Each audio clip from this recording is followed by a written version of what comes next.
여러분 요즘 입시 막바지 치르고 계시느라 많이 지치셨죠? 몸도 마음도 또 많이 지치셨을 거라고 생각하는데 저도 이제 마치 같이 입시를 하는 듯이 그렇게 시간을 보내고 있어요. 제가 요즘에 수업할 때, 특히나 이제 당일대사 수업할 때 굉장히 많이 하게 되는 이야기인데요. 여러분 혹시 그 건물을 이제 지을 때, 건축할 때, 시공하기 전에 반드시 필요한 것, 없어서는 안 되는 것, 그 중에 하나가 뭔지 아시나요? 바로 설계도예요. 연기 수업을 하면서 이런 코멘트를 하게 되는 경우가 있어요. 그래서 지금 뭘 보여주고 싶어? 혹은 그 연기를 통해서 내가 뭘 봐야 돼? 이런. 보통 연기자가 그 장면을 통해서 혹은 그 연기를 통해서 뭘 보여주고자 하는지에 대한 계획이 없으면 제가 이런 코멘트를 많이 하게 되더라고요. 뭘 보여주고자 하냐고? 막 보여주려고 하는 연기는 좋은 연기로 가는 방향성과 다르지 않나? 라고 생각하실 수도 있는데요. 제가 여기서 이야기하는 뭘 보여줄 것이냐 하는 것은 어떤 감정 상태나 혹은 막 내가 느끼고 있는 것들을 막 보여주려고 애쓰는 것에 대한 이야기가 아니고요. 계획과 비전에 대한 이야기예요. 어떤 건물을 하나 지으려면은 이 건물이 이제 어떻게 지어질 것이냐에 대한 어떤 설계도나 조감도가 필요하고, 그리고 이제 계획하고 있는 그런 분위기를 혹은 느낌을 내기 위해서는 어떤 재질의 재료들을 사용해야 되냐, 이제 이런 것들까지 철저하게 고민하고 계획하게 될 거예요. 연기예술도 마찬가지예요. 이 인물이 어떻게 보여지면 좋겠다, 이 장면이 어떻게 그려지면 좋겠다 하는 고민, 그런 계획이 반드시 필요합니다.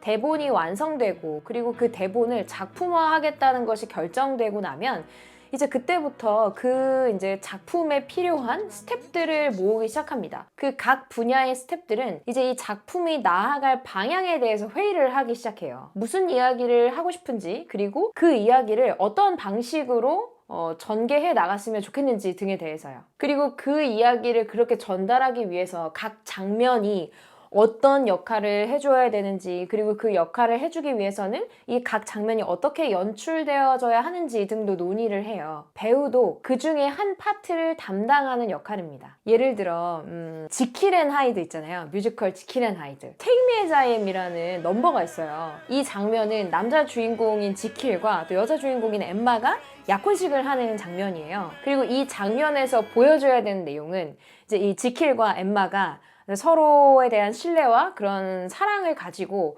약혼을 하면서 앞날에 대해서 약속하고 있는 그런 내용이 잘 보여져야 되는 그런 장면입니다. 그래서 장면 전반에는 이 두 사람이 이제 함께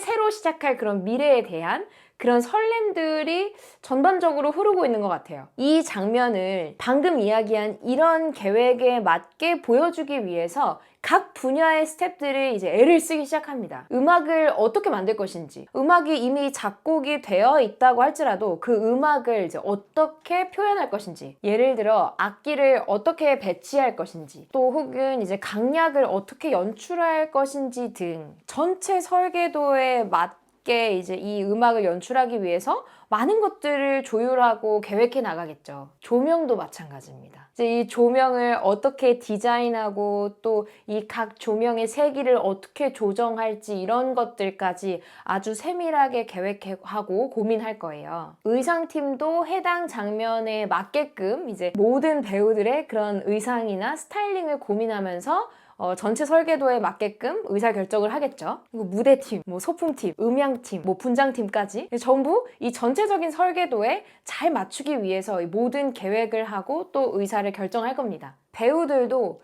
이 파트 중에 한 부분입니다. 전체와 하나 되기 위해서 고민하고 계획해야 돼요. 이렇게 전체와 하나 되기 위해서는 설계는 물론이고 배우 개인의 계획과 또 정서, 분석, 이런 것들을 덧입힌 인물에 대한 개인적인 설계까지 할 수 있어야 합니다. 제가 하고자 하는 이야기를 좀 효과적으로 전달하기 위해서 어떠한 작품을 이제 예를 들었는데요. 작품 속에 인물로서 존재할 때뿐만 아니라 자신의 이런 개인적인 독백들, 자유연기를 만들어 나갈 때, 그리고 당일대사를 만들어 나갈 때도 역시나 동일하게 이런 부분에 대한 고민과 계획이 있어야 된다고 생각해요. 그저 대사를 읽어내고 그 대사에서 오는 느낌을 표현해내는 것에 머무르는 것이 아니라 내가 연기하는 이 장면은 과연 어떤 장면인지, 나의 인물이 처한 상황은 어떤 상황이고 그 상황에서 뭘 느끼고 있고 그래서 원하는 게 무엇인지, 나를 통해서 어떤 이야기가 전달됐으면 좋겠는지 하는 등 장면을 통해서 무엇을 보여주고 싶은지 에 대한 그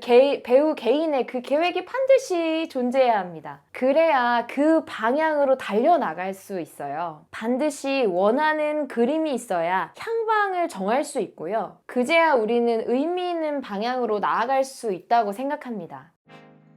2023년 입시는 정말 얼마 남지 않았지만 남은 시간 동안 여러분의 그 연기에 향방에 대해서 좀 더 고민을 해보셔서 조금 더 완성도 있는 그런 독백을 만들어 나가시면 좋겠고요. 2024년 이제 입시를 준비하시는 분들은 처음부터 내 연기의 계획과 방향성에 대해서 좀 고민을 해보셔서요. 어디로 나아가는지 알고 하는 연기가 얼마나 즐겁고 또 강력한 파워를 가질 수 있는지 경험을 해보실 수 있으면 좋겠습니다.